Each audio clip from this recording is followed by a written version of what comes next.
ఆధునిక వ్యవసాయం రైతన్నకు లాభాలు తెచ్చినా భూమి తల్లికి మాత్రం తీరని నష్టాన్ని కలిగిస్తున్నది. అధిక దిగుబడులే లక్ష్యంగా రసాయన ఎరువుల వాడకం నేల స్థితిగతులనే మార్చేస్తోంది. నేలల్లో చౌడి శాతాన్ని పెంచడంతో పాటు సహజ లక్షణాలను దెబ్బతీస్తున్నది. ఫలితంగా నీటిని నిల్వ చేసుకునే సామర్థ్యాన్ని సాగు భూమి క్రమంగా కోల్పోతున్నది.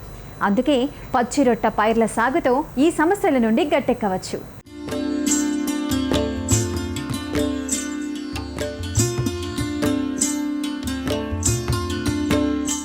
అధిక దిగుబడుల కోసం మితిమీరి రసాయన ఎరువులు వాడటం వలన పసిడి పంటలు పండే భూములు సహజ శక్తిని కోల్పోతున్నాయి, సాగుకు యోగ్యం కాకుండా తయారవుతున్నాయి.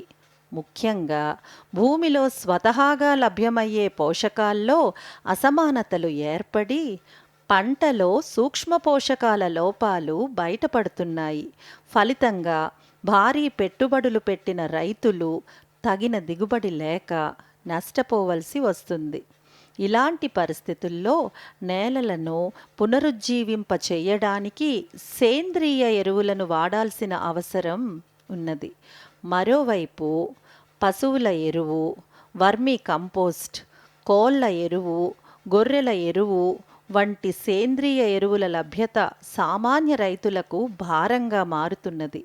ఈ నేపథ్యంలో జనుము, జీలుగా, పిల్లి పెసర లాంటి పచ్చిరొట్ట సాగు మంచి ప్రత్యామ్నాయంగా కనిపిస్తుందని వివరాలు తెలియచేస్తున్నారు పొలాస ప్రాంతీయ వ్యవసాయ పరిశోధనా స్థానం శాస్త్రవేత్త డాక్టర్ ఎన్ సాయినాథ్ గారి మాటల్లో ఇప్పుడు తెలుసుకుందాం. ఈ యొక్క ఆధునిక వ్యవసాయ రంగంలో మనం అధికంగా రసాయన ఎరువులు, హెర్బిసైడ్ లాంటివి, కెమికల్ లాంటివి అధికంగా పిచికారీ చేయడం వలన ఈ యొక్క నేల సారం దెబ్బతింటుంది. అదేవిధంగా నేల కాలుష్యం జరుగుతుంది. కాబట్టి దీన్ని తగ్గించడానికి మనము పచ్చిరొట్టె ఎరువులను మనం పెంచి తర్వాత నేలలో కలిదున్నట్లయితే నేల సారం పెరుగుతుంది. అదేవిధంగా నేలలో పోషకాల లభ్యత పెరుగుతుంది. సూక్ష్మజీవుల లభ్యత కూడా పెరిగి అధిక దిగుబడులను పొందే అవకాశం ఉంటుంది. కావున ఇందులో మనము మొదటగా వేసవి కాలంలో కానీ పంటకు ముందు, వరి పంటకైతే ఒక నెల రోజుల ముందు మన జనుము కానీ జీలుగా కానీ ఇటువంటి పంటలు వేసుకోవాలి. ఈ యొక్క పంటలను మనం 50% పూత దశలో, అంటే 45 రోజుల నుంచి 50 రోజుల కాల పరిమితిలో, అది ఒక లేత వయసులో ఉన్నప్పుడు దాన్ని నేలలోనే కలిదున్నాలి. ఇలా కలిదున్నట్లయితే సేంద్రియ కర్బనం నేలలో మురిగి, అంటే ఈ యొక్క పచ్చిరొట్ట ఎరువుల నేలలో మురిగి మనకు పోషకాలను నేలకు అందిస్తాయి. మళ్ళీ నేల సారం కూడా పెరుగుతుంది. ఇందులో మనం జనుము కానీ జీలుగు కానీ పెసర, పిల్లి పెసర లాంటివి మనం పంటలుగా వేసుకోవచ్చు. ఒకవేళ బయట నుంచి ఇట్లా రోడ్ల సైడ్లో మన గ్లైరిసీడే కానీ వేపాకులు ఇటువంటి లేత వాటిని తీసుకొచ్చి మనం పంట పొలను కూడా వేసుకొని దాన్ని కూడా కలిదున్నట్లయితే ఇవి కూడా పచ్చిరొట్ట ఎరువులుగా, మరి పచ్చిరొట్ట కొమ్మలుగా పనిచేస్తాయి. కాబట్టి వీటిని కూడా మనం నేలలో వేసుకోవచ్చు. మనం జీలుగా గురించి, ఈ జీలుగా మనకు షార్ నేలలో బాగా పనిచేస్తుంది. కాబట్టి మనకు ఎకరానికి 20 కిలోల విత్తనం అవసరం ఉంటుంది. ఈ జీలుగా పంట వేసుకోవడం వల్ల మనకేమవుతుంది, నేల సారం పెరుగుతుంది. అదేవిధంగా నేలకు దగ్గర 2.5 నుంచి 3% నత్రజని నేలకు అందజేస్తాయి. తర్వాత జనుము, ఈ జనుము మనకు అన్ని నేలల్లో మనం వేసుకోవచ్చు. ఈ జనుము మనం నేలకు 3% నత్రజని అందిస్తుంది.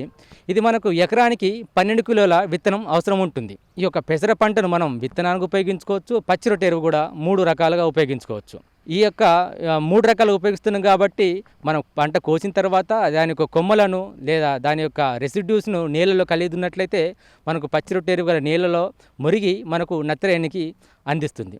ఈ యొక్క జనుము మనకు నేలకు 6 టన్నుల వరకు ఒక పచ్చిరొట్ట ఎరువులను ఇస్తుంది. అదేవిధంగా జనుము 6 నుంచి 8 టన్నులు దగ్గర కొద్దిగా ఎక్కువ మోతాదులో పచ్చిరొట్ట ఎరువులను అందించడం జరుగుతుంది. అదేవిధంగా వేప కానీ గ్లైరిసీడ్ లాంటిది మనము బయట నుంచి తీసుకొస్తాం కాబట్టి కొద్దిగా ట్రాన్స్పోర్ట్ ఖర్చు అయ్యే అవకాశం ఉంటుంది. ఈ యొక్క పంటలను, మన జనుము జీలుగా పంటలను మనం వ్యవసాయ కాలంలో కానీ నెల రోజుల ముందు వేసుకోవాలి. మనకి అట్లీస్ట్ 45 రోజుల నుంచి 50 రోజుల పూత దశలో నేలలో అంటే 50% పూత దశలో నేల కలిగి దున్నాలి. ఒకవేళ మీకు నీటి వసతి ఉన్నట్లయితే జనుముజీలుగా వేసుకోవచ్చు, లేదంటే వేప ఆకులు కానీ వేప కొమ్మలు కానీ గ్లైసీడ్ కానీ బయట నుంచి తీసుకొచ్చి కూడా వేసుకోవచ్చు. కంపల్సరీగా నీటి వసతి ఉంటే మాత్రం జనుముజీలుగా వేసుకోవాలి. దీనివల్ల ఏమవుతుందంటే మనకు సేంద్రీయ కర్బనం పెరుగుతుంది. ఈ యొక్క సేంద్రీయ కర్బనం పెంచడం వల్ల నీటి లభ్యత కూడా పెరుగుతుంది. దీని పెరగడం వల్ల సూక్ష్మజీవుల లభ్యత కూడా ఎక్కువ ఉండడం వల్ల ఈ యొక్క యాక్టివిటీ వల్ల లభ్యం కాని స్థితిలో ఉన్న పోషకాలు కూడా లభ్యంలోకి తీసుకొస్తాయి. అదేవిధంగా ఏమైనా సమస్యాత్మక నీళ్ళు ఉన్నట్టయితే కూడా దాన్ని తగ్గించుకోవచ్చు. అదేవిధంగా మన భూసారం కూడా పెరుగుతుంది, మరియు నేల కాలుష్యం కూడా తగ్గించుకోవచ్చు. ఈ యొక్క పచ్చిరొట్టు ఎరువులు మనకు కంపల్సరిగా నేలలో వేసుకున్నట్లయితే మనకు సమస్యాత్మక నేలలు ఉండవు, మరి చెడు గుణాలు ఉండవు నేలలో. ఈ యొక్క పంట కూడా ఏపుగా పెరుగుతుంది. మళ్ళీ నత్రజనిని మనం నేలకు 20 నుంచి 50 కిలోల వరకు అందిస్తుంది. కాబట్టి మనం అనుకున్నట్లయితే యూరియా బస్తాను మన నత్రజనిని ఒక 15 నుంచి 20 కిలోలు ఎకరానికి తగ్గించుకోవచ్చు. ఈ విధంగా పాటించినట్లయితే మనం అధిక దిగుబడులు పొందవచ్చు, నేల సారాన్ని కాపాడుకోవచ్చు, భూసారాన్ని కూడా నేల కాలుష్యం కాకుండా కూడా చూసుకోవచ్చు. ఈ విధంగా రైతు సోదరులు అందరూ మంచిగా పాటించి నేల సారాన్ని పెంపించుకోవాలని కోరుకుంటున్నాను.